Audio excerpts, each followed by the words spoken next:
ওয়াল্লাহি ভাই, আল্লাহর কসম, এই ভিডিওটা সকল মুসলমানের কাছে পৌঁছে দিবেন।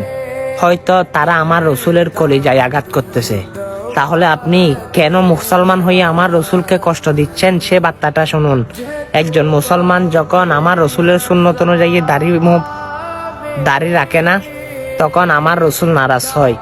তখন আমার রসুল বলে যে দাড়ি রাখলো না, সে আমার কলিজায় আঘাত করলো। শুধু তাই না, আপনি দাড়ি না রাখার কারণে হাসরের ময়দানে আল্লাহ রসুল আপনার দিকে তাকাবে না।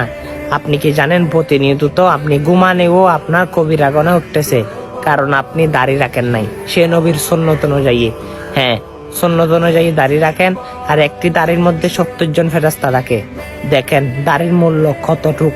আল্লাহ রসুল আপনাকে হাসরের ময়দানে যদি দেখে, আপনার দাড়ি কবরে যদি দেখে, আপনার মুখের মধ্যে দাঁড়িয়ে আমার রসুলের সুন্নত অনুযায়ী, হ্যাঁ অবশ্যই আপনাদের জন্য জান্নাতের দরজা খোলা। সুবহানাল্লাহ।